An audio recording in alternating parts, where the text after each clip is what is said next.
Bonjour à tous et bienvenue dans le Grand Amphithéâtre de la Sorbonne à l'occasion de ce nouveau forum organisé par France Culture sur le thème des révolutions de l'intelligence. La révolution commence maintenant puisque pour la première fois, ce débat est retransmis en direct via Facebook grâce aux magiciens du web de France Culture et de la communication de France Culture, dont Florent Latrive qui est ici et qui, avec l'équipe des chemins de la philosophie, va permettre aux internautes de poser eux aussi leurs questions à la fin du débat. Imaginez que l'on puisse ouvrir le crâne d'un philosophe au moment où il est en train de penser, c'est-à-dire 24 heures sur 24. Est-ce que derrière la liste des courses du jour et des fantasmes inavouables se trouverait une sorte de liquide ou d'organe ou de type de connexion neuronale qui serait comme une base visible et matérielle d'où jailliraient les concepts les plus rigoureux? C'est un coup du sort étrange, écrit Wittgenstein, mais tous les hommes auxquels on a ouvert le crâne avaient un cerveau. Alors qu'est-ce qui distingue celui d'un philosophe? Ou plus exactement, car vous aurez compris que c'est l'intérêt de cette question, quel type d'impact la connaissance scientifique de notre cerveau a-t-il sur la pensée? Connaître le cerveau, est-ce tout connaître de la pensée? Y a-t-il pas une dimension de la réflexion qui échappe aux connaissances neuroscientifiques? Ou comment l'intelligence à l'œuvre dans les neurosciences et celle à l'œuvre dans la philosophie peuvent-elles collaborer? Alors pour répondre à ces questions, aujourd'hui, nous avons constitué un plateau absolument impartial et absolument équitable. 2 philosophes et 2 scientifiques. Les 2 scientifiques ici présents sont 2 hommes. Hervé Schneewes, bonjour à vous, et Étienne Klein. Bonjour à vous. Bonjour. Et ils vont donc devant vous ouvrir le crâne des 2 femmes philosophes ici présentes, Cynthia Fleury et Justine Barbier, pour voir ce qu'il s'y passe. Bonjour à toutes les 2. Bonjour. Bonjour. Alors, je vous propose qu'avant de mener cette expérience à son terme, on prenne une petite heure pour faire connaissance quand même et échanger sur l'intelligence et voir ce qui distingue l'approche scientifique de l'approche philosophique. Alors, première question, je vais vous la poser à chacun d'entre vous. Vous allez prendre quelques minutes pour y répondre afin que l'on puisse connaître votre position sur le sujet et puis ensuite le débat commencera. La connaissance du cerveau, selon vous, est-elle une aide ou un obstacle à la réflexion philosophique? Hervé Schneewes, vous êtes président du comité d'éthique de l'INSERM, directeur du Centre de recherche neurosciences à Paris 7, et la parole est à vous. Bonjour. D'abord, la première chose, c'est qu'aujourd'hui, en particulier grâce aux moyens d'imagerie cérébrale, on n'a plus besoin d'ouvrir le crâne. On peut regarder un cerveau fonctionner sans recourir à des méthodes invasives. La deuxième chose, c'est que bien évidemment, le cerveau, c'est l'organe qui nous met en relation à la fois avec notre monde intérieur et avec notre monde extérieur, et que c'est l'univers dans lequel plus de 20% maintenant des chercheurs s'investissent, des chercheurs en sciences de la vie. C'est dire à quel point c'est le nouveau Graal ou la nouvelle frontière qui existe. Ensuite, la question, c'est toujours la même. La pensée, c'est quelque chose de complexe et trop difficile pour un scientifique à aborder. Donc, on aborde non pas le pourquoi, mais le comment. Et on va regarder comment un cerveau, le vôtre, le mien, aborde une question scientifique. Et par exemple, on peut prendre un classique dilemme qui est celui du trolley, dans lequel un wagon fou risque d'écraser 5 personnes, et si on arrive à bouger un aiguillage, eh bien, on peut détourner ce wagon sur une voie parallèle, mais hélas, il y a un ouvrier qui travaille sur cette voie parallèle. Le dilemme moral, c'est de savoir si il vaut la peine d'en sacrifier un pour en sauver 5. Et on peut regarder comment le cerveau fonctionne dans ce cas-là. Et on se rend compte que si on met une personne devant un aiguillage et un bouton pour appuyer sur l'aiguillage, eh bien, la plupart des gens, ça veut dire statistiquement 8 ou 9 personnes sur 10, appuieront sur l'aiguillage pour détourner le wagon fou et sauver 5 personnes en sacrifiant une.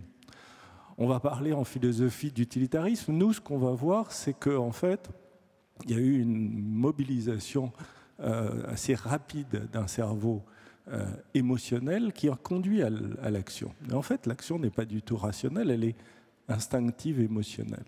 Au fond, ça pourrait venir à l'appui de Kant et des impératifs catégoriques. On fait ce qu'on doit faire.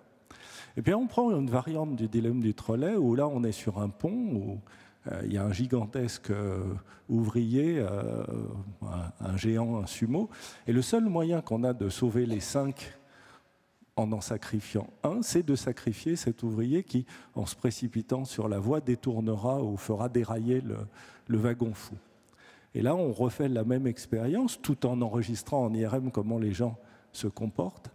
Et là, on se rend compte que le temps de réaction est beaucoup plus long, que la rationalité rentre en ligne de compte et que finalement 9 sur 10 ne le font pas. Et que s'engager soi-même pour tuer quelqu'un au profit de la vie de 5 autres, c'est quelque chose qui bloque.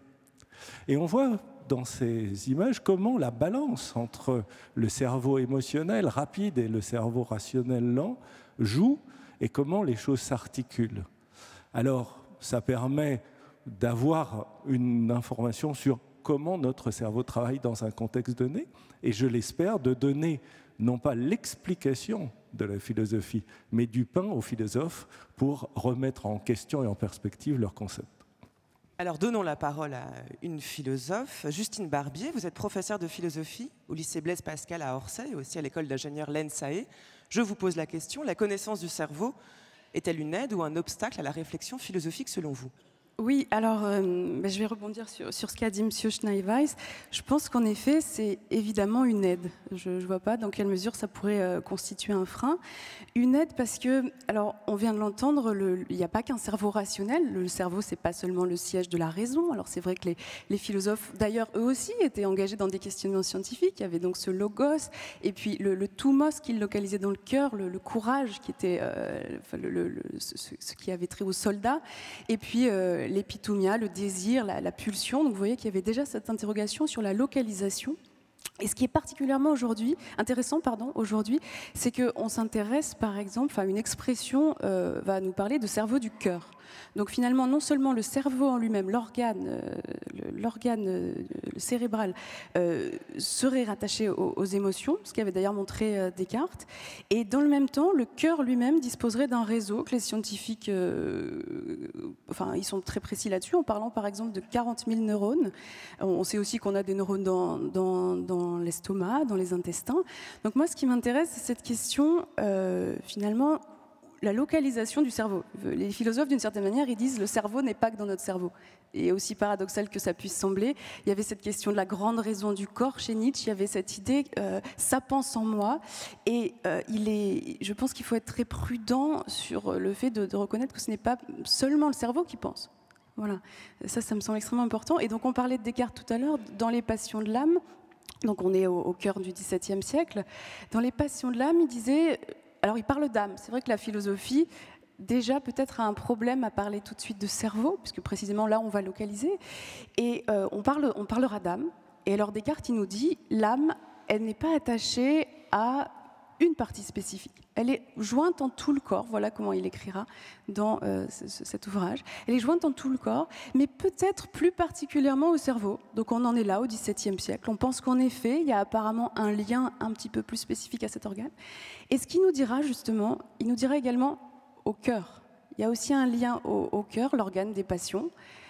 Et alors, il précisera par rapport au cerveau, alors il parlera pas, on reconnaîtra la glande pinéale, mais il parlera d'une petite glande au centre de sa substance, qui semble être vraiment une espèce de point de jonction assez mythique d'ailleurs entre l'âme et le corps. Donc voilà, on s'intéressera, peut-être on parlera davantage d'âme par prudence, en tout cas voilà le vocable qui va être choisi.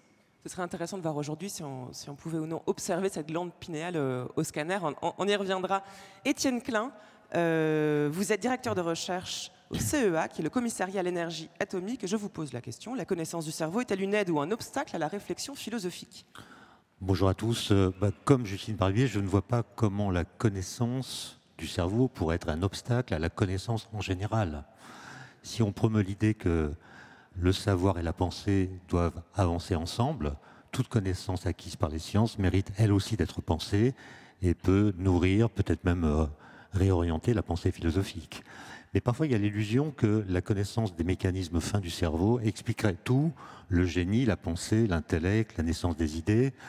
Par exemple, Einstein, quand il est mort, a subi un prélèvement de son encéphale contre l'avis qu'il avait expressément exprimé de son vivant, et son cerveau a été découpé en 240 lamelles qui ont été envoyées à différentes institutions pour analyse, avec l'idée que le cerveau était une sorte de mécanique insolite qu'il suffirait de décortiquer, un peu comme on démonte une montre, pour comprendre comment il fonctionne.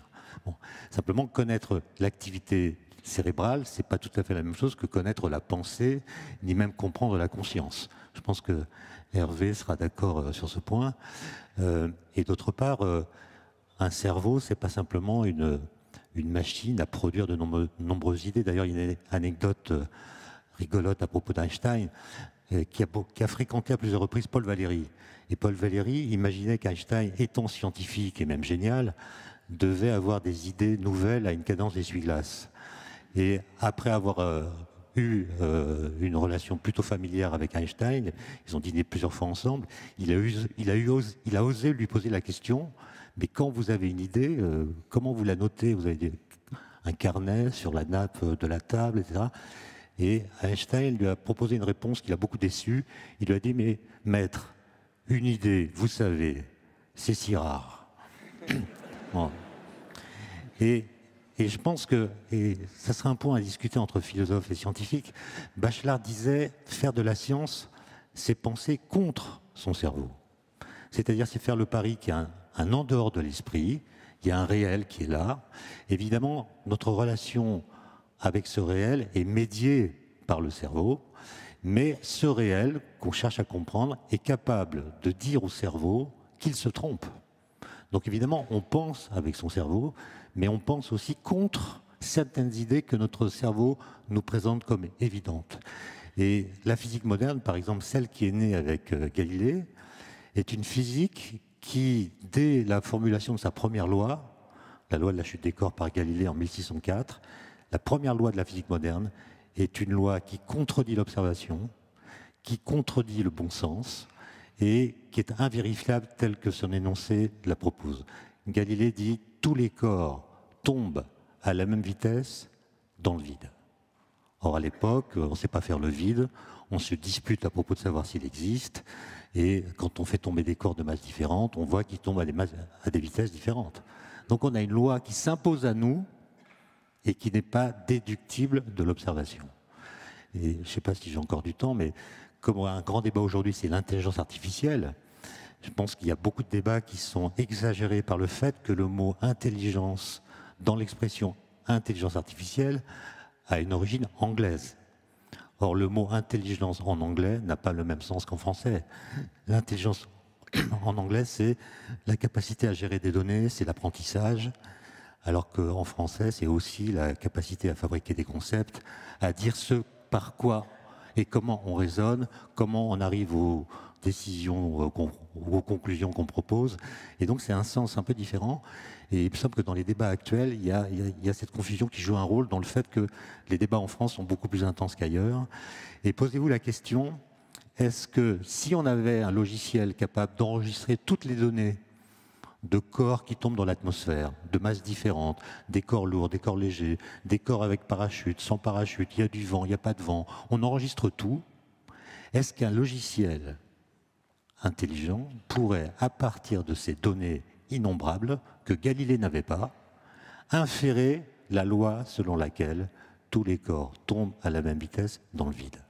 La réponse est sans doute non. Bon, on y reviendra parce que ça fait beaucoup de questions et je vois que votre voisin de droite n'est pas tout à fait d'accord. Cynthia Fleury, vous êtes psychanalyste, philosophe, titulaire de la chaire de philosophie du GHT Paris Psychiatrie et Neurosciences à l'hôpital Sainte-Anne, membre du comité national d'éthique. Et je vous pose la question, la connaissance du cerveau est-elle une aide ou un obstacle à la réflexion philosophique? Bonjour à tous. Non, bien sûr. Donc, une aide ou un obstacle, vous dites non à quoi? Non, de fait, je ne pense pas que la connaissance soit un obstacle, ou alors c'est au sens lacanien du terme un point de butée, donc on va buter et éventuellement s'élever grâce à cet obstacle. Donc c'est véritablement une opportunité de mieux comprendre quelque chose et de voir aussi la complexité de cette question. C'est-à-dire que plus on avance effectivement en termes de connaissances, plus l'évidence s'efface, plus le préjugé et les stéréotypes s'effacent. D'abord, effectivement, qu'est-ce que généralement, et là c'est surtout nos camarades neuroscientifiques qui viendront expliquer ça, mais de fait, ou scientifiques, un cerveau qui traite un signal, ce n'est pas effectivement une pensée. Et c'est ainsi que quand on s'intéresse au fonctionnement du cerveau, on va aller effectivement considérer que pour essayer de modéliser, on va se dire, ben voilà, ce cerveau traite une information. Sous-entendu, cette information préexiste au cerveau, ce qui est déjà pas si simple à valider. Parce que de fait, si vous regardez les travaux de Václavic ou même si vous regardez les travaux de Lionel Nakache, il vous explique que déjà en soi, la question de la perception est en immanence totale avec ce qui est à l'extérieur. Donc ce qui est à l'extérieur, ce qui est à l'intérieur, c'est fondamentalement compliqué. Et donc ce n'est pas si simple que ça de simplement dire, tiens, l'information arrive et elle est traitée. Puisque quand elle arrive, elle est en fait déjà traitée. Bon, donc il y a des choses qui sont à ce niveau-là. Ensuite, vous avez tout ce qui concerne le cerveau lui-même, qui a plusieurs types de fonctionnement. Et moi, je suis absolument nullissime pour vous expliquer ça. Mais de fait, vous avez le fait que, ce qu'a dit tout à l'heure Hervé, c'est-à-dire que vous avez tout ce qui renvoie, nous, ce qu'on dira en psychanalyse, au conditionnement, à une mécanique, c'est-à-dire d'une certaine manière, la rationalité de cette manière de faire s'efface au profit d'un efficace. Bon. Et puis vous avez au contraire, ce que vient de dire Étienne, penser contre soi-même, et généralement on va venir inhiber quelque chose, c'est-à-dire le cerveau vient inhiber une première idée, information, etc., pour penser différemment. Et c'est ce que vous racontent tous les hauts potentiels ou tous ceux, ou les Asperger, c'est-à-dire tous ceux qui, tout d'un coup, au lieu de fonctionner à l'intérieur du cadre qui est donné, en fait, on sort de ce cadre et on vient rénover ce qui est devant soi, pour le penser. Bon, ça, c'est un deuxième temps. Et puis, la question qui est plutôt celle, effectivement, de la philosophie, c'est celle du sujet pensant. Celle du sujet même. Et là, tout d'un coup, de fait, la conscience de soi, le fait que, ce qu'a dit tout à l'heure notre camarade philosophe, c'est que, de fait, ça pense, et pas simplement le sujet pense, le corps pense, il y a des émotions qui sont absolument indissociables de la cognition. Il y a des émotions qui empêchent de penser, il y a des émotions qui facilitent au contraire l'apprentissage. Alors, il ne s'agit pas de dire que c'est la même chose, mais c'est assez, voilà, ce que l'on divise à un endroit, fondamentalement, est regroupé à un autre. Et vous avez tout un spectre définitionnel de ce qu'est l'intelligence.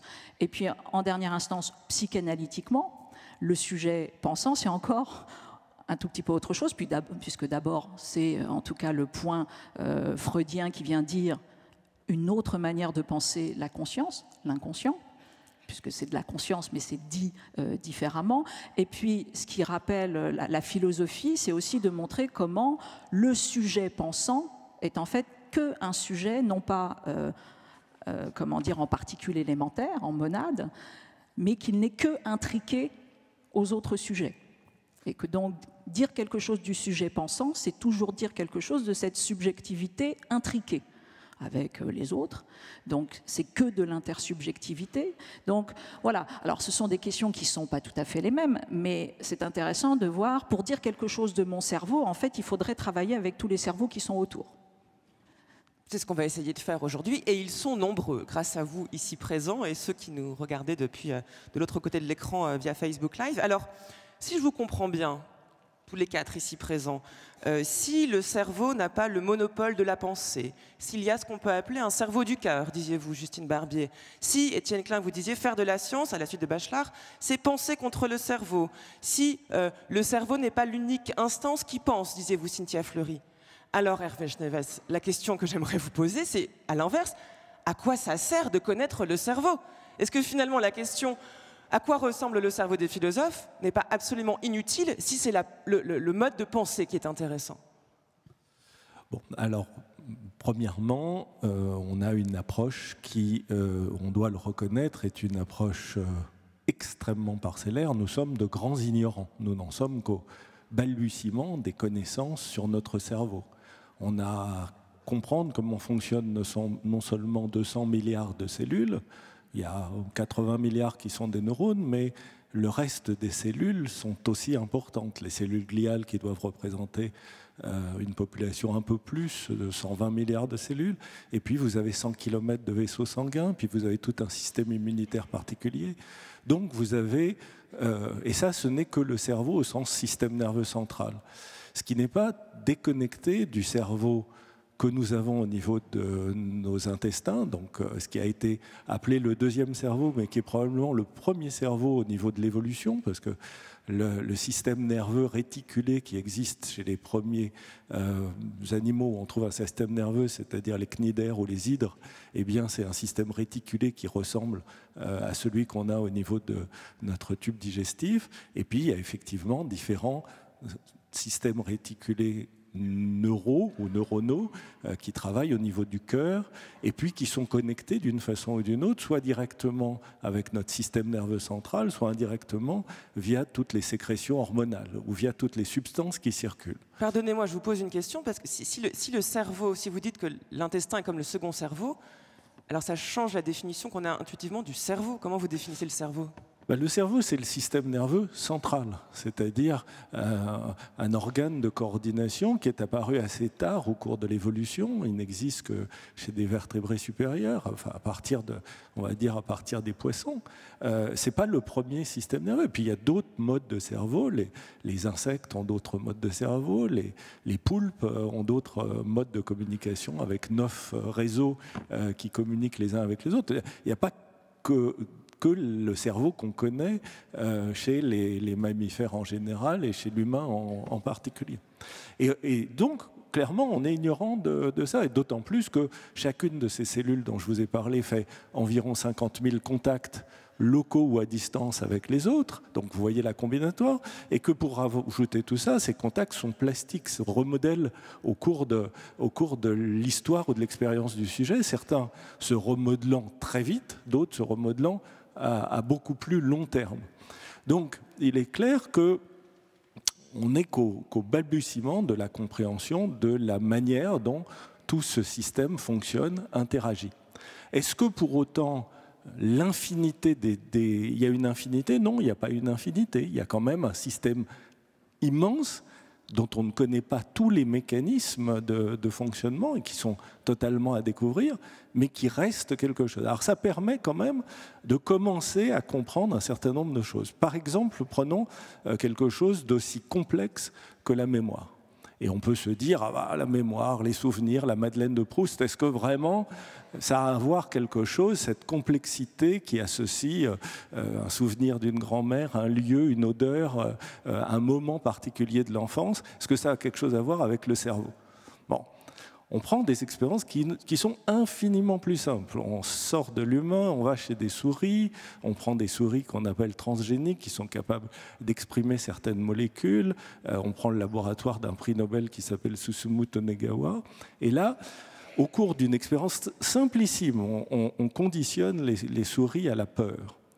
Et on met un gène qui exprime un canal capable d'être ouvert par de la lumière sous dépendance de l'activité des neurones qui vont être activés au moment de ce conditionnement à la peur. Donc on conditionne les souris à la peur. Et une des choses qui montre que ces souris ont peur, c'est que quand on les place dans un système, une lumière, une sonnerie, elles se bloquent complètement, elles tremblent, elles augmentent leur pression artérielle, bref, tous les symptômes de la peur. Je ne sais pas qu'est-ce que c'est qu'une peur chez la souris, je suis capable juste d'observer les symptômes de la peur. Et là, quelque temps après, on revient, on met une fibre optique dans le crâne de la souris, on envoie de la lumière dans cette fibre optique, donc on ouvre les canaux qui correspondaient aux neurones qui avaient été activés par le comportement de peur, et là on observe tous les symptômes de la peur. Donc ce qu'on a appelé la création de faux souvenirs. Donc ça montre bien, qu'est-ce que montre cette expérience? Ça montre qu'une expérience d'apprentissage, qui est cet apprentissage conditionné de la peur, va bien mobiliser un ensemble de cellules qui vont être activées, qui vont avoir une activité, qui vont exprimer des molécules, et que ces molécules ont une durée de vie telle que quand on réactive simplement avec de la lumière le même réseau de cellules, on reproduit le même comportement. Donc on voit bien qu'on a un support matériel et fonctionnel à une activité qui correspond à une partielle de ce qui a probablement permis à Galilée d'avoir cette intuition géniale, mais intuition géniale qui nécessitait d'abord d'avoir un certain nombre de connaissances d'apprentissage. Et aussi, pour commenter une des choses de Cynthia et laisser les collègues parler, une des caractéristiques du cerveau, c'est bien sûr qu'il apprend, mais il n'apprend pas en réaction. Un cerveau, il est toujours dans l'anticipation. Ça, c'est aussi une des choses que nous ont appris les neurosciences déjà. Encore une fois, on est peut-être à 5% des connaissances qui nous permettront de vraiment comprendre le cerveau. Eh bien, ce cerveau, il passe son temps à imaginer le monde, à anticiper le monde. Je vous prends un exemple. On va demander à tous les spectateurs qui sont ici réunis de fermer les yeux quelques instants. Et maintenant, d'imaginer, si on leur demandait de quitter cet amphithéâtre, de le quitter par la pensée. Eh bien, je pense que tous, vous avez la surprise de voir que votre cerveau a construit une carte mentale qui vous permet de sortir de cet amphithéâtre sans souci. À l'insu de votre plein gré, parce que 99% de l'activité de notre cerveau est inconsciente, votre cerveau a stocké une cartographie du lieu qui vous permettrait, s'il en était besoin, de quitter ce lieu de façon urgente. Donc, votre cerveau, il passe son temps à anticiper et puis ensuite à vérifier que les choses se passent à peu près comme elles doivent se passer. Et de temps en temps, quand c'est surprenant, de mobiliser la conscience pour voir pourquoi est-ce que la prédiction qu'il avait faite ne colle pas tout à fait avec la réalité. Alors je vais inviter vos cerveaux à regagner la salle, parce qu'on a encore beaucoup de questions à se poser.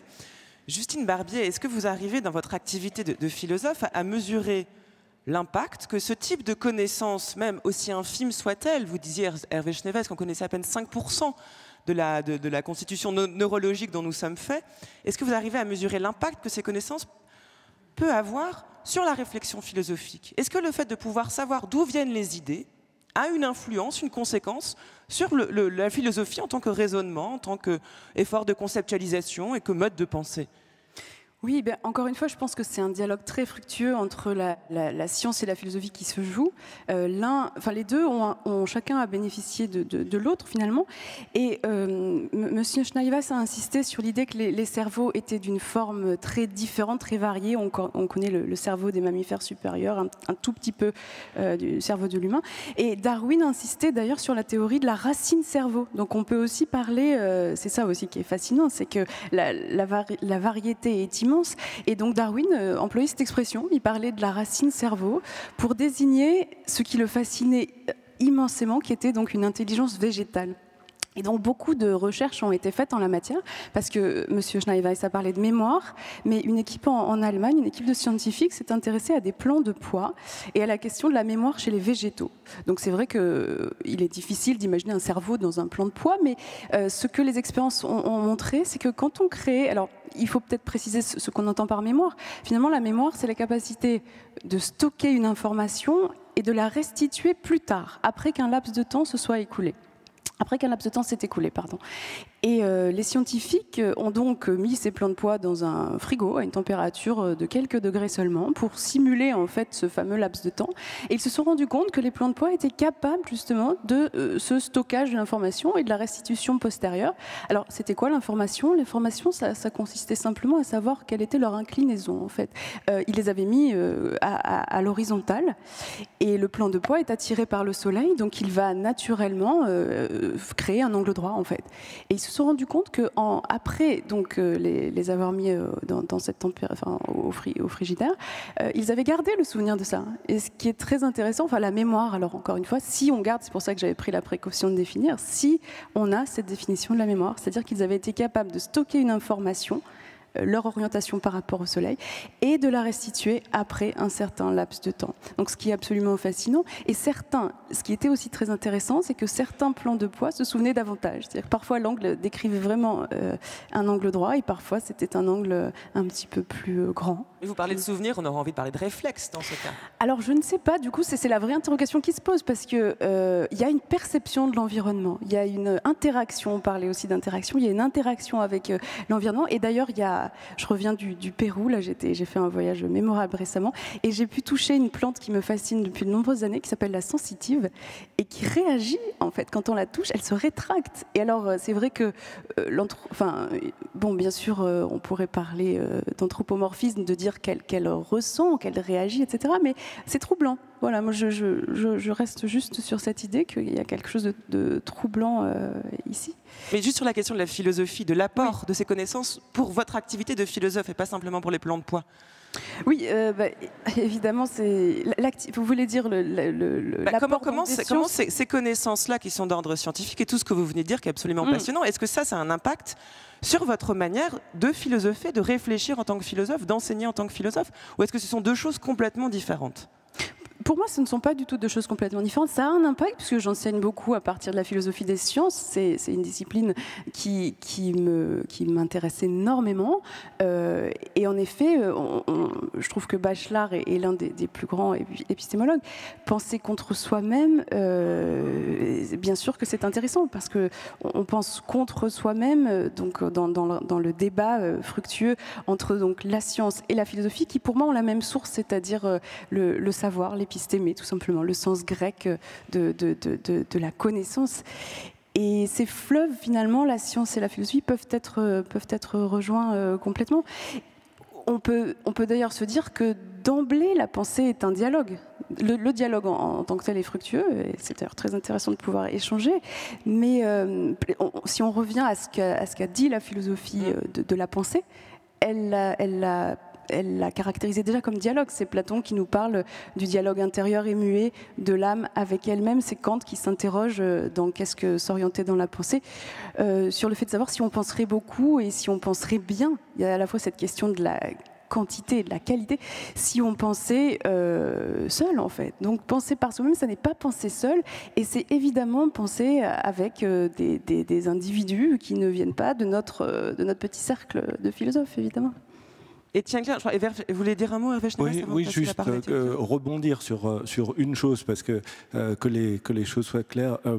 Le cerveau, on le dit au singulier, mais en fait, on a des tas de régions dans notre cerveau et des tas de connexions entre ces régions. Donc, penser contre soi, c'est toujours le cerveau qui pense, mais différents aspects, différentes parties du cerveau, différentes mobilisations. Il ne faut pas considérer que, prenez la chose la plus simple comme le fait de voir. Le fait de voir, ce n'est pas seulement un photon qui vient exciter un neurone sur une rétine, c'est aussi des muscles qui doivent orienter le regard, c'est aussi des processus d'adaptation de l'iris pour laisser passer plus ou moins de lumière. C'est tout un processus coordonné. Donc la moindre activité de notre cerveau, simplement regarder une image, c'est 40 régions du cerveau qui sont mobilisées au moins. Donc il ne faut pas considérer le cerveau, mais différents aspects de l'activité de notre cerveau. Et comme Cynthia l'a dit très justement tout à l'heure, un cerveau humain, ça n'existe pas. Il est toujours en relation avec le monde qui l'entoure et le monde intérieur, et tout particulièrement avec d'autres cerveaux humains. Donc il est toujours contextualisé. Et je vous pose la question, Étienne Klein, puisque je vous ai présenté comme scientifique, vous avez aussi une casquette de philosophe. Dans votre activité, dans quelle mesure les connaissances scientifiques que vous pouvez avoir du cerveau ou autre sont utiles à votre activité de philosophe ? Alors, déjà, moi je pense qu'on bute sur un problème épistémologique, c'est-à-dire que connaître, c'est opérer préalablement une séparation entre le sujet qui connaît et l'objet à connaître. et considérer qu'il y a une sorte de récalcitrance de l'objet. Ce qui n'est pas moi, comment peut-il devenir pour moi? Il y a une bouteille d'eau, cette bouteille, je postule, sans pouvoir le démontrer d'ailleurs, qu'elle n'est pas moi. Et la question, c'est comment j'arrive à percevoir ses propriétés alors qu'elle m'est extérieure. Alors, il y a des structures cognitives, et les philosophes ont débattu de la question de savoir si ces structures cognitives appartiennent à l'objet qui informe le sujet, ou bien si le sujet projette des structures cognitives sur l'objet, ou bien si ces structures sont ni l'objet ni le sujet, entre les deux, etc. etc. Simplement, le cerveau, les sciences cognitives rompent avec ce schéma, puisque le sujet et l'objet deviennent la même chose. Et donc, comment est-ce que le sujet qui a un cerveau peut-il connaître son propre cerveau? Pour le comprendre, il faudrait qu'il soit suffisamment simple. Est-ce que notre intelligence est suffisamment complexe pour comprendre le cerveau, ou est-ce que le cerveau est trop complexe pour que l'intelligence qu'il produit puisse le comprendre? Il y a une sorte de presque de paradoxe de l'autoréférence. Attends, Hervé. Mais les neurosciences répondent déjà à la question comment nous savons que cette bouteille existe et qu'elle n'est pas nous? Comment? Eh bien, par un certain nombre de capacités d'analyse qui montrent que pour savoir que cette bouteille existe et qu'elle n'est pas nous, on commence par la représenter à l'intérieur de nous-mêmes par une image mentale, et qu'on peut faire des tests aujourd'hui qui montrent que si tu es en train de regarder cette bouteille et de voir qu'elle existe, ton activité cérébrale sera très différente de toute autre activité cérébrale. Mais si on regarde l'image de notre cerveau, c'est la même chose que regarder une bouteille dans ce cas. Donc on regarde comment l'activité du cerveau fait pour percevoir et connaître cet objet.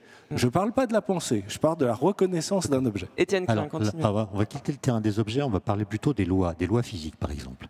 Je me souviens d'une discussion de Jean-Pierre Jeanjeux, qui est un des pionniers de la discipline que représente Hervé, qui pensait que comprendre le monde, trouver des lois qui le régissent, c'est un travail de projection. C'est-à-dire que les structures cognitives du cerveau, finalement, projettent, et que leur évolution permet que la science elle-même puisse évoluer. On est passé de la physique classique à la physique quantique parce que notre cerveau a projeté des propriétés sur le monde qui étaient plutôt d'ordre quantique, alors qu'avant, elles étaient plutôt classiques. Ça veut dire qu'une découverte en physique serait l'équivalent d'une introspection. Toute découverte de la physique, on apprendrait davantage sur notre cerveau que sur le monde réel. Et je ne sais pas si on peut vraiment aller aussi loin que cela. Clément Rosset vient de mourir, vous le savez, et Clément Rosset, grand philosophe à mes yeux et aux yeux de beaucoup, répétait souvent une phrase de Paul Claudel qui disait « Les choses qui existent sont importantes ». Voilà, les choses c'est à la fois trivial et très profond, les choses qui existent sont importantes. Et donc je pense qu'il existe en effet un réel qui est en dehors de l'esprit, et ce réel peut se manifester à nous d'une façon qu'il faut interroger, sans qu'on ait toujours à dire qu'il dépend des structures cognitives de notre cerveau. Évidemment, le rapport que nous avons avec ce réel dépend de notre cerveau. Mais il faut interroger une forme de réalité qui transcende le cerveau, me semble-t-il. Par exemple, les ondes gravitationnelles qui ont été détectées en 2016, prédites par Einstein en 1916, détectées un siècle plus tard, c'est pas le cerveau qui a intégralement produit le signal qui a été détecté. Évidemment, c'est lui qui comprend, c'est lui qui a fait les calculs, c'est lui qui a anticipé. C'est le cerveau d'Einstein en 1916, à partir de ses équations, qui a pu prédire l'existence de ces ondes. Mais là, il y a quelque chose qui s'impose à nous, même si nous sommes responsables du processus à l'issue duquel il s'est imposé à nous. Ce ne sont pas les physiciens qui ont fait clic dans les détecteurs. Non, mais toute la question est de savoir s'il existe un réel en dehors de celui perçu par le cerveau. Par définition, nous ne pouvons pas le savoir. Nous pouvons l'imaginer, le sentir, mais pas le savoir. Ben, il faut interroger le fait que des découvertes ont été faites après que le cerveau humain et prédit l'existence de certains phénomènes physiques, certaines entités physiques, ce qui veut dire que le cerveau est capable d'anticiper des découvertes dont il n'est pas complètement responsable. C'est ça qu'il faut interroger.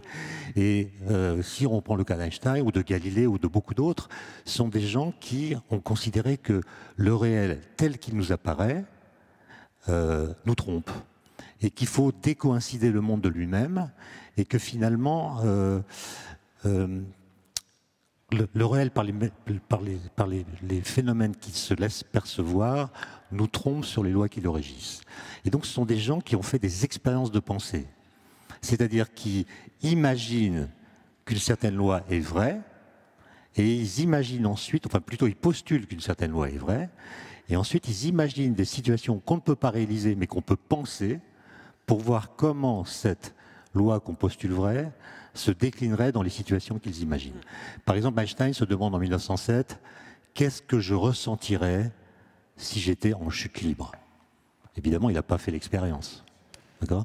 Mais il a eu une pensée qu'il appelle musculaire, c'est-à-dire une pensée qui ne passe pas par le langage, qui ne passe pas par les mots. Il a répondu de façon très claire à un mathématicien, Hadamard, qui interrogeait les grands théoriciens, les grands mathématiciens sur la façon dont les idées leur venaient, et Einstein a répondu « Chez moi, la pensée ne passe pas par le langage ». Et ce qu'il a ressenti dans cette expérience de pensée, c'est une impression corporelle. Il dit « J'ai compris que quand je tombe en chute libre, je ne sens pas mon propre poids ». Et ça l'a bouleversé physiquement. Il a eu des émotions qu'il raconte. Qu'est-ce qu'il a compris ce jour-là? Quelque chose d'assez trivial. Quand vous tombez, c'est sous l'effet de votre poids. Donc la chute est un effet de votre poids.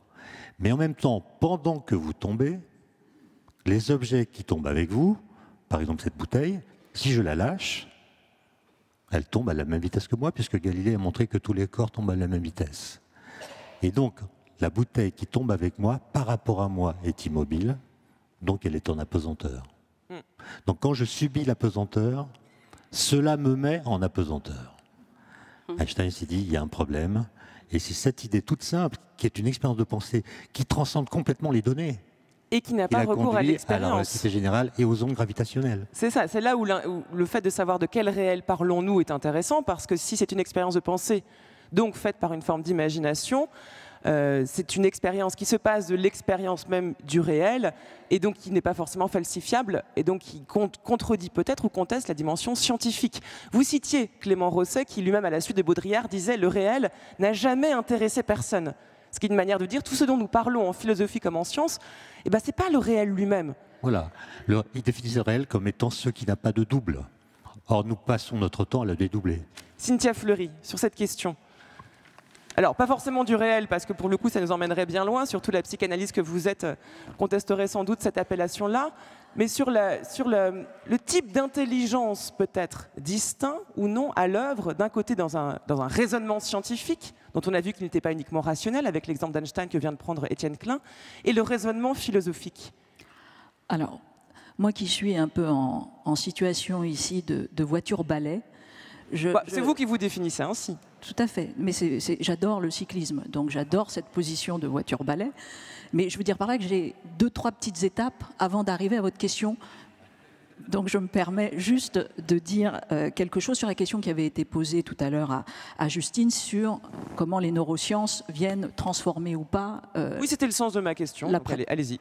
Donc c'est parfait, la boucle est faite. Alors sur la première chose, c'est que d'abord, en tant que membre du comité d'éthique, la confrontation, la controverse, l'alliance avec les sciences et la philosophie, elle est de façon permanente et elle nous permet vraiment, c'est vrai que c'est un apport considérable dans la mesure où, je l'ai dit encore une fois, ça destitue ce qui est posé comme soit une évidence, soit ce qui a été déjà conceptualisé. Donc ça, c'est un point tout à fait important. Et c'est vrai qu'en revanche, là où c'est peut-être c'est pas une spécificité de la philosophie, mais en tout cas, nous, on pratique beaucoup d'analyse secondaire, si j'ose dire, c'est-à-dire en gros les implications politiques, les implications éthiques des transformations que nous apportent les neurosciences ou les sciences cognitives.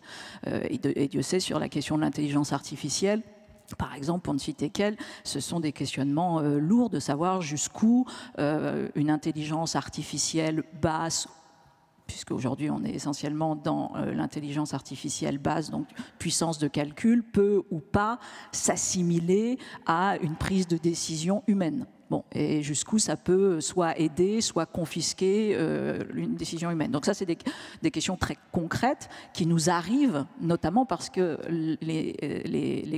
toute la puissance des nouvelles technologies vient nous confronter à ces nouveaux engagements philosophiques et éthiques de ces questions. Je vais vous donner juste 2 exemples de tiens, qu'est-ce que ça fait un psychiatre ou un neuropsychiatre et un philosophe qui pensent ensemble, puisque c'est le cas de ce qui est assez coutumier de la chaire de philosophie à Sainte-Anne, de psychiatrie et neurosciences. Je discutais avec mon collègue psychiatre, Philippe Nuss, sur la question de la dépression. Bon, moi je vais avoir un certain type de thèse venant expliquer pourquoi un sujet entre en dépression.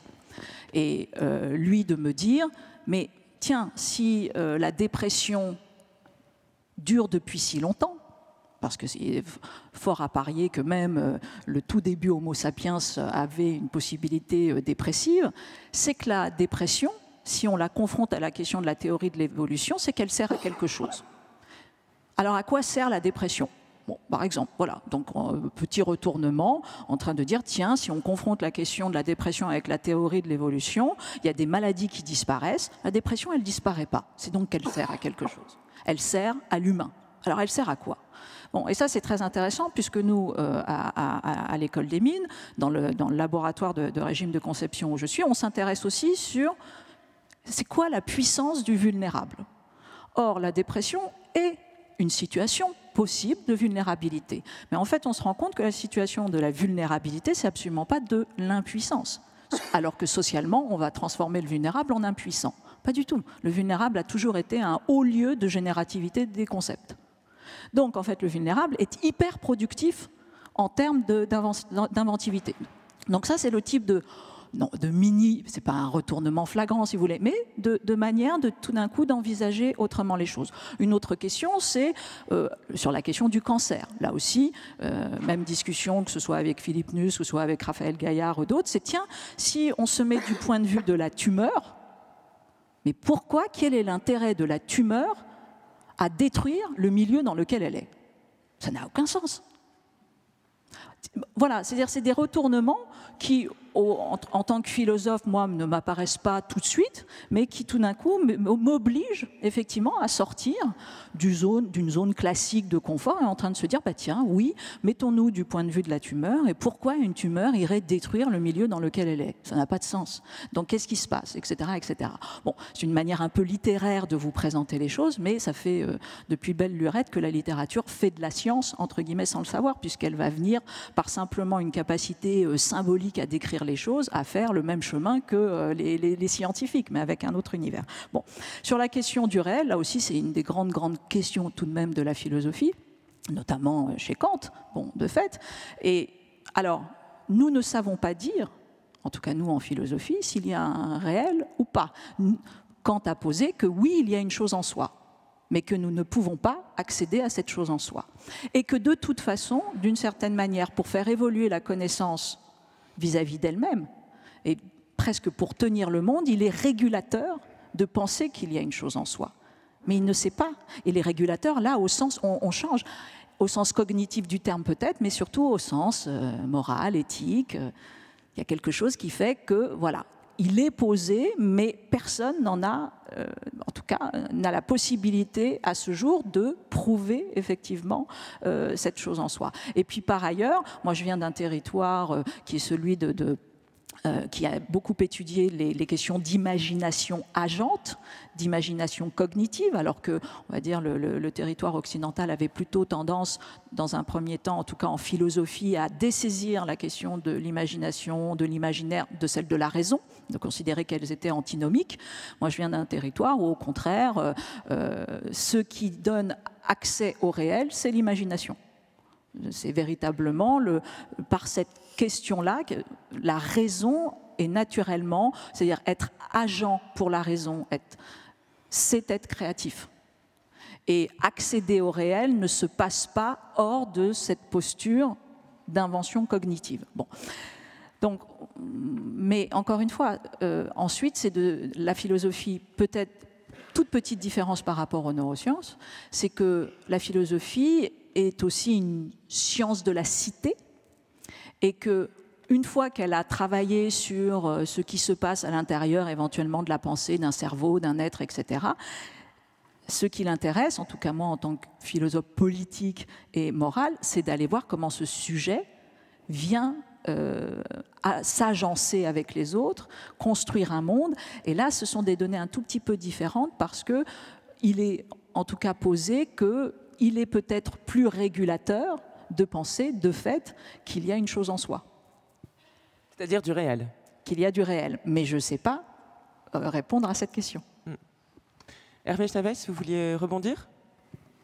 Non, moi j'ai aucun doute sur le fait que le monde réel existe et que le seul moyen que j'ai de tester son existence, c'est effectivement le traitement cognitif que j'en fais et qui m'indique en général, même si il y a des biais, même si les illusionnistes m'attrapent à chaque fois, mais ils attrapent effectivement les éléments de focalisation de mon cerveau. Et ça, on est capable de comprendre comment les grands entre guillemets magiciens font pour nous faire des tours de passe-passe en justement utilisant les biais cognitifs et en attirant l'attention ou la focalisation de l'attention de notre cerveau à un moment donné pour arriver à escamoter la carte ou d'autres choses. Donc, mais là-dessus, moi j'ai une approche beaucoup plus humble et beaucoup plus modeste. Comme je vous l'ai dit, on est des grands ignorants. On essaye de mettre à la question ce qui est à notre portée, c'est-à-dire un certain nombre de paradigmes qui sont testables chez des individus qui acceptent de rentrer dans un appareil d'imagerie cérébrale, qu'il soit une IRM ou une magnétoencéphalographie ou d'autres systèmes qu'on a maintenant, pour commencer à avoir quelques éléments d'information sur ce que nous, en neurosciences, appelons la conscience, c'est-à-dire comment est-ce que je suis capable à un moment de dire « je » et de considérer que c'est moi, sujet, qui parle, ce que nous ne faisons pas quand nous sommes dans le sommeil, hors de l'éveil, ce que nous ne faisons pas quand l'alcool nous a rendus ivres à un point tel qu'on n'est plus capable de faire la différence entre je et un autre, ce que nous ne faisons pas dans une situation de coma après un traumatisme, et ce qui a des implications. Et c'est vrai qu'aujourd'hui, on commence à comprendre que la conscience au sens de l'éveil, c'est une activité cérébrale particulière et qui est intéressante puisque on a longtemps pensé que c'était tout ou rien, que c'était comme un interrupteur, et aujourd'hui on se rend compte que en fait c'est un recrutement de différentes aires du cerveau avec des capacités de réverbération, de dialogue intérieur entre des zones de perception et des zones d'intégration, de cognition. Donc à travers ces éléments, on commence à percevoir ce que veut dire la conscience au sens de l'éveil. Et ensuite, on est évidemment à des années-lumière de la conscience du sens pensée. Mais voilà, à travers des bribes de l'apprentissage, à travers des bribes de comment est-on éveillé, on commence à élaborer les briques de ce qui constituera la pensée. Après, comment on passe de ces ingrédients à la recette de cuisine elle-même, comment à partir d'un peu de farine, d'œuf et d'eau ou un peu de lait, vous arrivez à faire un cake. Le cake, c'est quoi? C'est l'intelligence? C'est la conscience? C'est ce qu'on appellera la pensée. C'est le résultat de la mise ensemble avec quelques savoir-faire de ces briques qui constituent notre activité cérébrale. Alors justement, il n'y a qu'à vous que je peux poser cette question avant de donner la parole à Justine Barbier. Essayons quand même de répondre à l'intitulé de ce débat. Y a-t-il une différence, si on regarde le cerveau des individus, y aurait-il une différence entre le cerveau d'un philosophe et le cerveau d'un scientifique et le cerveau, voilà. Est-ce que les cerveaux sont déterminés, c'est-à-dire, on pourrait voir de manière visible le type d'activité auquel il est habitué, disons? Déterminé, alors sûrement pas. S'il y a bien un organe qui est d'une plasticité extraordinaire, c'est le cerveau. Et la preuve, vous ne serez pas les mêmes après ce débat que vous ne l'étiez avant. Vous n'êtes jamais le même après un livre que vous ne l'étiez avant, etc. Notre cerveau, il est dans une évolution. Il faut savoir qu'au tout début, quand le système nerveux commence à se mettre en place, on a 2 fois plus de cellules neurales de neurones que nous n'en aurons quand on va vers 20 ans stabiliser notre cerveau. Il met déjà 20 ans à se construire chez l'homme, notre cerveau. Ensuite, tout au long de la vie, il remodèle ses contacts, ses synapses, les contacts qu'il y a entre les cellules. Donc, il y a tout sauf la détermination. Ensuite, il y a des connaissances qui permettent d'en générer d'autres, Il y a les goûts, il y a les aptitudes, est-ce qu'elles sont il y a visibles l'histoire du sujet. Elles sont inscrites dans le cerveau. Ou est-ce qu'on ne peut pas les voir? Elles sont inscrites dans le cerveau. Aujourd'hui, on ne peut pas les voir parce qu'on ne sait pas comment elles sont inscrites. Est-ce qu'elles sont inscrites sous forme de traces? Est-ce qu'elles sont inscrites sous forme de réseaux? Comment elles sont inscrites? Je n'en sais rien, et je crois que malheureusement, en tout cas pour un long moment, les neurosciences n'en sauront rien, mais les connaissances de la manière dont ces traces existent vont progresser, et je n'ai pas de doute pour ma part qu'un jour on le saura. Ce qui ne voudra pas dire qu'on sera capable de déterminer les choses. Un œuf, c'est un œuf, vous êtes capable d'en connaître la composition, mais un œuf rentre dans la composition de centaines de recettes de cuisine, tout ou partie de l'œuf, et vous ne pouvez pas prédire à partir de l'œuf dans quelle recette Cette comparaison du cerveau, enfin la métaphore culinaire quand on parle du cerveau laisse songeur et amène bien des idées. Justine Barbier. Oui, alors c'est vrai que la plasticité, c'est quelque chose dont les neurosciences parlent en effet tout le temps. C'est-à-dire c'est la manière dont le fonctionnement modifie la structure. Donc c'est ça qui est fascinant et ça fait du cerveau un muscle. Alors les philosophes, ils parleront justement plutôt peut-être de sculpture de soi, mais c'est juste un vocable qui est différent. Et ça nous ramène finalement à un questionnement qui est celui de la fameuse... en tout cas une dialectique, il y a eu un paradoxe avec cette fameuse bosse des mathématiques. On parle de la bosse des mathématiques, du cerveau du mathématicien qui fascine peut-être encore davantage que le cerveau des philosophes. Avec, j'en sais rien, mais non, mais disons que de façon, on entend toujours parler de ça. Et donc cette bosse, qu'est-ce que c'est en fait? Ce serait, oui, des prédispositions, des héritages, des intérêts particulier ici qui se jouerait. Mais en tout cas, on doit garder à l'esprit, bien sûr, à quel point notre cerveau se modifie. Alors moi, j'ai beaucoup apprécié ces différentes interventions et j'aurais aimé rebondir sur la question de la place du philosophe dans la vie politique. Parce que son cerveau soit différent de celui du mathématicien, ou voilà, bien sûr, c'est intéressant d'être dans une optique épistémique, ontologique, mais toute la question, c'est qu'est-ce qu'on en fait finalement? Et que ce cerveau soit différent, à quoi ça nous sert dans la vie publique, voilà. Alors c'est une question finalement très difficile parce que j'aimerais commencer à y répondre en partant, si vous le voulez bien, d'une anecdote, finalement d'une digression, de ce que Platon considère comme une digression. Je précise juste, comme vous vous apprêtez à présenter une digression, qu'il reste 2 minutes. Oui, alors ce sera une digression très rapide. La digression conduit vers la conclusion. Voilà, la digression alors va conduire vers la conclusion. La boucle sera bouclée. Donc on est dans le thé et tête, donc un dialogue sur la science justement. Un dialogue qui réfléchit sur la science, sur la justice aussi. Et Platon va parler en fait de Thalès. Il va le nommer, puisque à la base c'est une fable d'Ésope où ce philosophe scientifique, d'ailleurs la question se pose. Aristote le considère comme le premier philosophe, mais c'est aussi un scientifique. Donc il va être nommé dans le thé et tête, et on raconte que à force de penser, à force d'avoir la tête dans les étoiles, à force d'être perdu dans sa contemplation, à force donc de faire de l'astronomie et de réfléchir, ou peut-être même de penser la pensée, eh bien, il tombe dans un puits. Alors, ce cerveau de philosophe, finalement, il n'est pas très utile. En tout cas, il est totalement décroché du réel et tellement qu'il va déclencher des rires. Il va faire rire une servante Thrace. Alors, on est en droit de s'interroger justement sur ces liens avec la pratique, sur ce lien entre la théorie et la pratique. Et finalement, on sait à quel point Platon et Socrate donnaient de l'importance à ce lien-là. Alors, je vais finir du coup par un grand point d'interrogation, puisque toute la question ici, c'est de se dire, est-ce que ce rire de la servante, est-ce qu'il signifiait que la vocation philosophique ici a été manquée? Et donc, il aurait dû regarder le puits, il aurait dû décrire ses contemporains, il aurait dû représenter une image du réel un petit peu plus terre à terre. Certes, l'homme est un dieu tombé du ciel et tombé sur terre et qui se souvient des cieux, mais il aurait dû s'intéresser à la terre bien davantage. Donc ce rire est-il l'aveu d'une absence, ou bien justement, alors ça c'est l'interprétation la plus classique qu'on en a donnée, hein, l'idée que, il était entouré d'ignorants qui se moquaient de la philosophie, qui ne comprenaient pas le cerveau des philosophes. Voilà. Donc moralité, philosophe ou scientifique, mais il faut regarder devant soi quand on marche, même si on est en train de penser. Et moralité posant des questions. Et je vais finir avec une blague, parce que vous savez comment il est sorti de ce fameux puits. Non. Et la réponse est difficilement. Merci à vous tous, Cynthia Fleury, Étienne Klein, Hervé Schnevest et Justine Bardet. Merci à vous d'être restés jusqu'au bout.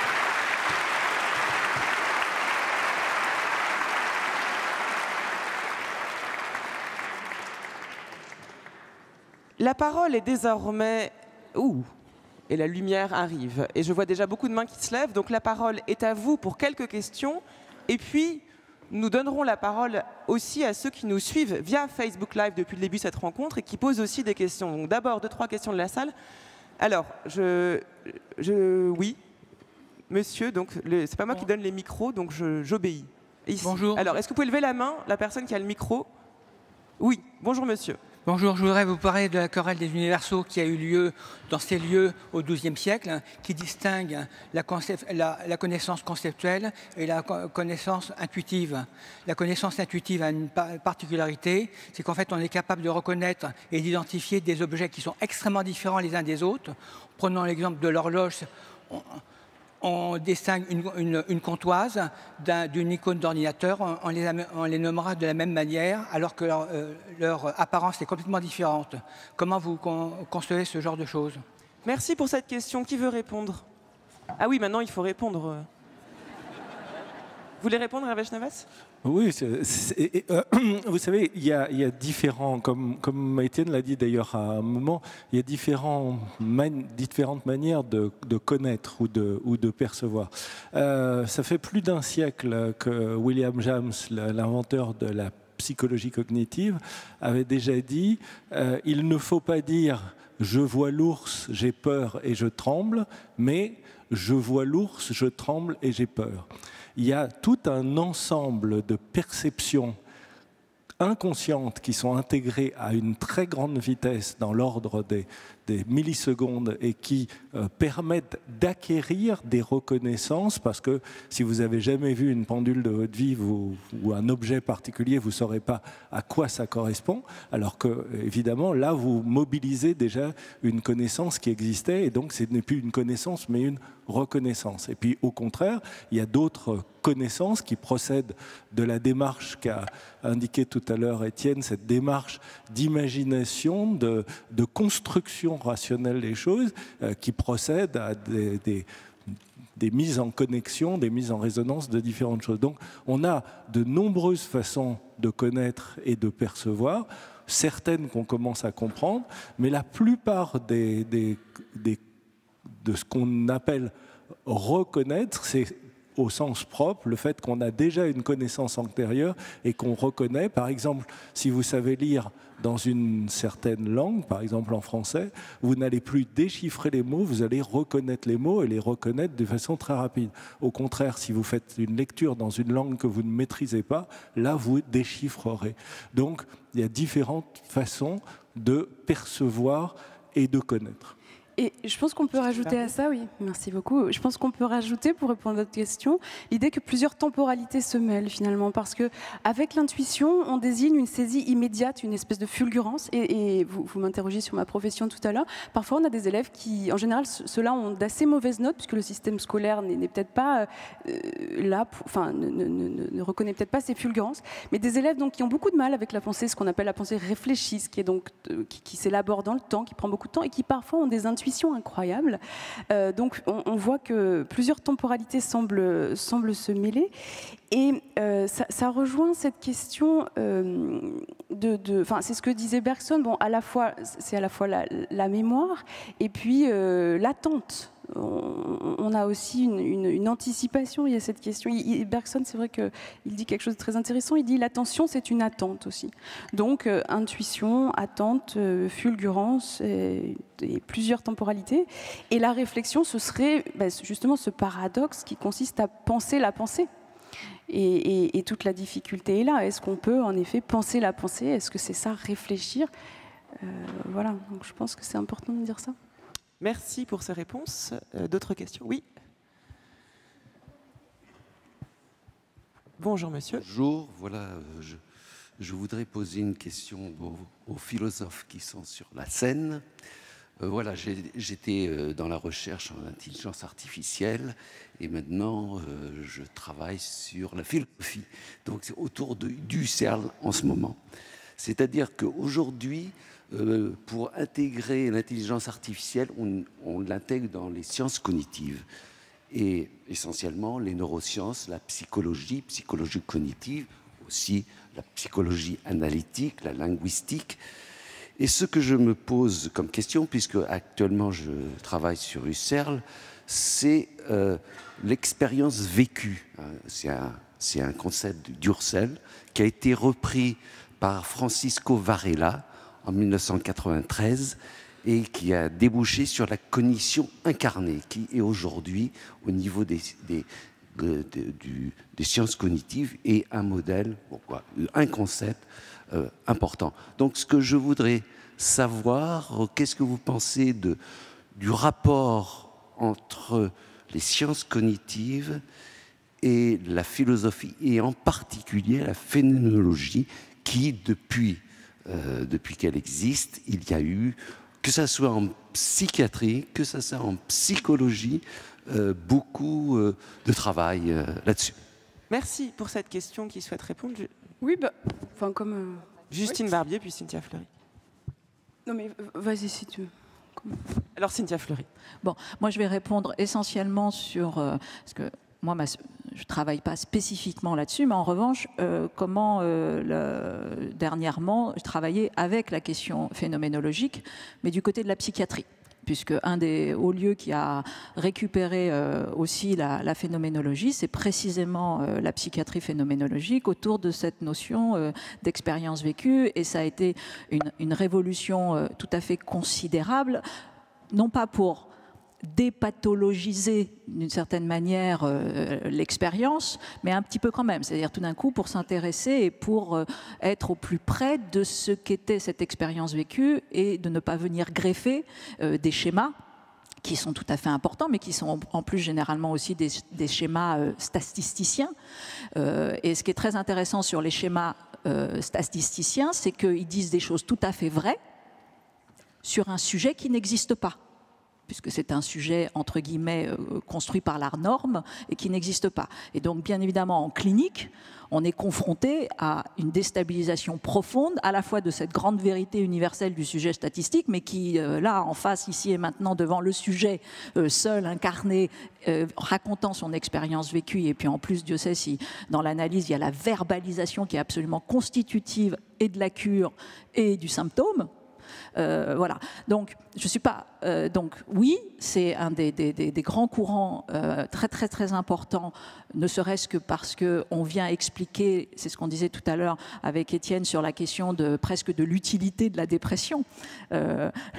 Pour le coup, la psychiatrie phénoménologique, naturellement, va dans ce sens-là, parce qu'elle voit bien que c'est pas une pathologie, et la philosophie est la première à le dire, de s'interroger sur la finitude de l'homme, par exemple. Bon. Donc voilà, pour répondre un tout petit peu. Et juste, je voulais dire un tout petit point, parce qu'on a beaucoup d'expériences aujourd'hui d'imagerie cérébrale sur le cerveau, entre guillemets, des schizophrènes. Bon, il y a beaucoup, on tente de voir si éventuellement on peut expliquer comment, par un certain type d'activité cérébrale, s'il y a schizophrénie ou pas. La réponse est compliquée, parce que bien évidemment, c'est pas simple de constituer les groupes témoins les plus adéquats, et sachant qu'en plus, la définition même de la schizophrénie est un spectre totalement immense, et que donc, voilà, donc à la fois, oui, on a parfois petits invariants, mais encore une fois, à l'intérieur de sous-catégories de ce qui est de la schizophrénie. Et donc, voilà, encore une fois, la connaissance ici, ce qui est passionnant, c'est qu'elle vient apporter des points, et en aucun cas, elle est exclusive, et en aucun cas, elle met au rebut la philosophie ou toute autre science humaine. Merci, Justine Barbier. Oui, et donc on parlait tout à l'heure du philosophe dans la cité. C'est vrai qu'on peut rappeler que la phénoménologie, c'est ce retour, zurück zu den Sachen selbst, le retour aux choses mêmes. Et donc c'est ce vécu, ce qu'en allemand on appelle Erlebnis. Et Husserl va s'y intéresser à partir de ce qu'il appelle les Abschattungen, donc les esquisses. Donc c'est pour ça, c'est autant finalement le réel, il est peut-être illusoire, il est peut-être on n'a pas la réponse à cela, mais en tout cas il y a autant d'esquisses qui se dessinent et qui à la fin dessinent une figure différente pour chacun. Alors il me semble très important ce retour aux choses mêmes, puisque c'est vrai qu'encore une fois, ce Thalès perdu dans ces nuées, c'est pas ça qu'on souhaite. On souhaite une philosophie qui nous dise quelque chose de notre vécu, de la réalité de ce vécu, et qui d'une certaine manière représente un désaveu de la science. Voilà, ça a été présenté comme ça. C'est-à-dire que finalement, on ne veut pas, l'équivalent de Thalès en science ici, ce serait parler de longueur d'onde pour la couleur. Et là, avec la phénoménologie, ce qu'on va vouloir, c'est vraiment décrire le vécu, ce qui se produit quand on voit une couleur rouge et quelle est l'émotion qui s'y rattache. Voilà. Alors, avant de vous redonner la parole pour d'autres questions, voici une question qui a été posée via Facebook. Et, alors peut-être Hervé Schneves, c'est en partie pour vous, mais bien sûr, vous pouvez tous répondre, et même au contraire, je vous y invite. C'est une question assez large. Quels effets la curiosité, philosophique et pas seulement, a-t-elle sur le cerveau ? Bon, déjà, je peux répondre que je ne sais pas si la philosophie a besoin de neurosciences, mais je sais que les neurosciences ont besoin de philosophie. Et vous avez attendu 1 heure et 10 minutes pour le dire. Vous ne m'avez pas posé la question. En tout cas, pas dans ce sens-là. D'ailleurs, il suffit d'aller dans une librairie pour voir le nombre de neuroscientifiques qui essayent de conceptualiser et de remettre en perspective philosophique leurs travaux. Donc nous avons besoin de philosophie. Une fois qu'on a dit ça, effectivement, il y a cette nécessité à chaque fois de réfléchir sur le sens que nous donnons aux choses, sur l'interprétation que nous donnons aux choses, sur le fait que, évidemment, on est constamment en train de passer d'une échelle à une autre échelle et qu'on sait bien que le tout n'est jamais la somme des parties, quelle que soit l'échelle à laquelle on se place.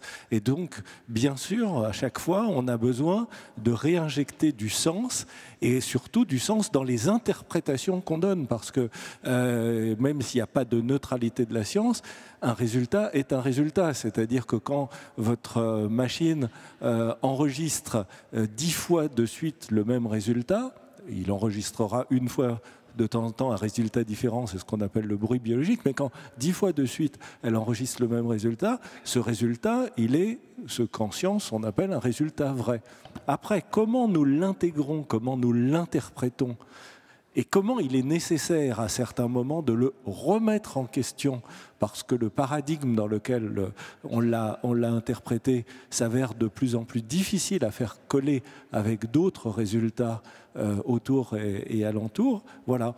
Il y a eu un moment, juste pour vous prendre une anecdote, il y a eu un moment, il y a une dizaine d'années, où en enregistrant des neurones dans le cortex occipital, le cortex qui permet la perception des images de certains sujets, on a dit, il y a un neurone de Jennifer Aniston, parce que quand on reconnaît un visage, il y a certains neurones qui s'activent. Et donc on avait dit, mais c'est pas possible, il y a 9 milliards d'individus, on ne peut pas avoir à chaque fois un neurone dédié pour chaque personne. Et tout.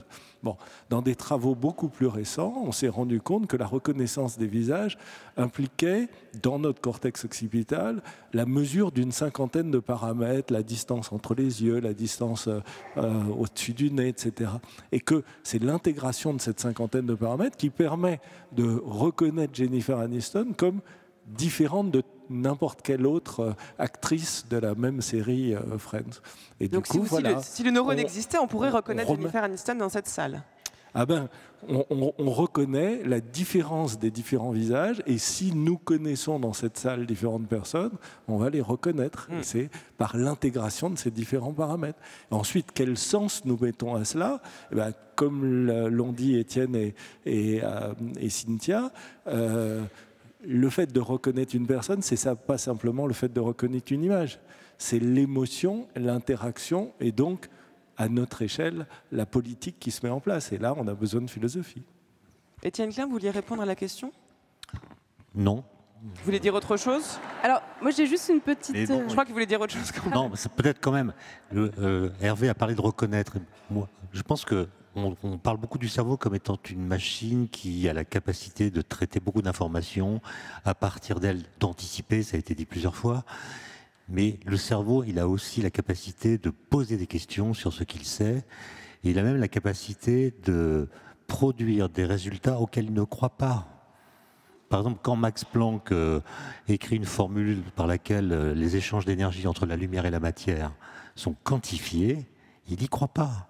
Quand Cantor montre qu'il n'y a pas plus de points dans la surface d'un carré dont le côté est 1 que dans la longueur d'un côté du carré, il y a une surface qui a 2 dimensions, il y a un côté qui a une dimension, et il montre qu'il y a une bijection possible entre chaque point du côté et chaque point du carré. Donc il n'y en a pas plus dans le carré que dans le côté. Et il écrit une lettre dans laquelle il dit « Je le vois, je l'ai démontré, mais je n'y crois pas ». Et je ne suis pas sûr que la connaissance précise de l'activité cérébrale puisse nous permettre de comprendre ce geste de la pensée qui interroge ce que l'on croit vrai. Alors, en 2 mots, parce qu'il y a beaucoup de questions, et on redonne la parole à la salle. Ensuite, il y a une question pour vous, Étienne Klein. Monsieur Klein, pourriez-vous nous dire un mot sur le cerveau et la physique quantique? Le cerveau est-il un ordinateur quantique? Et c'est en lien avec ce que vous venez de dire. En combien de temps? Parce que, non. 1 minute. Quand on a inventé l'ordinateur, le mot qu'on utilisait pour le désigner, c'était cerveau électronique. Puis on a abandonné ce mot parce qu'on a compris qu'un ordinateur ne fonctionne pas comme un cerveau.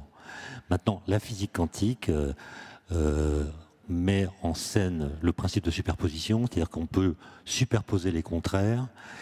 Et c'est une simple analogie, mais le cerveau, avant qu'il prenne une décision, fait coexister des possibilités, il les superpose, et puis la décision vient rompre la superposition. De même qu'en physique quantique, une mesure sur une particule vient réduire le paquet d'ondes, comme on dit. C'est-à-dire parmi toutes les potentialités qui étaient a priori possibles pour le résultat de la mesure, il n'y en a qu'une qui se manifeste. Donc c'est une analogie. Maintenant, je ne vais pas prétendre que la physique en sait plus que les neuroscientifiques sur le cerveau. Ah, ce serait intéressant, mais peut-être qu'après le débat. Cynthia Fleury, vous voulez répondre? Non, je voulais juste dire que quand on observe avec les outils d'aujourd'hui l'activité cérébrale, on dit quelque chose, ça va être une tautologie, mais de l'activité cérébrale. À partir du moment où on vient dire quelque chose à partir de cette activité cérébrale et qu'on fait de l'interprétation et qu'on le traduit en intelligence, que sais-je, etc., on fait autre chose. Je veux dire par là que l'activité cérébrale de la bêtise est très active. Donc il s'agit de... C'est une activité même foisonnante. Voilà. Hein, bon. Et donc, à ce moment-là, à partir du moment où on vient poser un diagnostic, entre guillemets, venant plus davantage spécifié, on est dans l'interprétation, on est dans les sciences sociales. Sachant qu'en plus, on est à l'intérieur d'une culture, et d'où on parlera, on viendra définir cette activité cérébrale différemment. Ça ne veut pas dire que la chose n'existe pas, si vous voulez, encore une fois. Mais ça veut dire que, voilà, il ne s'agit pas de se tromper. Quand on mesure une activité cérébrale, on mesure une activité cérébrale. Alors rassurez-vous, aucun diagnostic ne sera posé sur vos questions. Hein, on ne va pas faire comme ça, que ça ne vous censure pas. Vous devez être affamé, on prend encore quand même 1 ou 2 questions. Oui, où est le micro? Qui est quelque part. Est-ce que la personne qui a le micro peut se signaler? Bonjour madame. Bonjour. Je m'adresse à Monsieur Klein en particulier. C'est à propos de ce qu'il a dit sur la loi de la chute des corps. Il a dit que si on avait donné toutes les informations disponibles à l'époque à un ordinateur, il n'aurait pas été capable de déduire la chute des corps. Donc, vous pensez plutôt que c'est l'intuition que la déduction qui forme l'intelligence, ou tout au moins qui permet d'avancer dans les connaissances. Or, j'ai entendu dans l'émission de M. Guillaume Erner jeudi, M. Olivier Bousquet, qui est directeur de l'intelligence artificielle à Google France, qui disait que maintenant les ordinateurs apprennent de façon intuitive. Est-ce que vous ne pensez pas qu'un jour, ils seraient capables, par exemple, de comprendre ce qu'est la matière noire? Merci pour votre question. Je précise quand même que l'intelligence artificielle sera le sujet du débat qui aura lieu à 14h, donc dans 1 heure. Voilà. Étienne Klein. Bon, il y a beaucoup de choses à dire dans la réponse qu'on peut faire à vos questions, mais les ordinateurs, l'intelligence artificielle, le big data, comme on l'appelle, sont des logiciels qui permettent, parce qu'ils ont beaucoup de données, d'induire à partir de ces données des lois de comportement général, des indices boursiers, de la circulation automobile, du comportement des consommateurs, etc.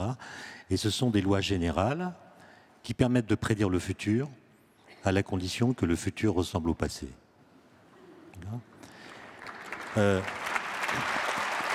D'ailleurs, la première victime industrielle du big data, c'est le PSG.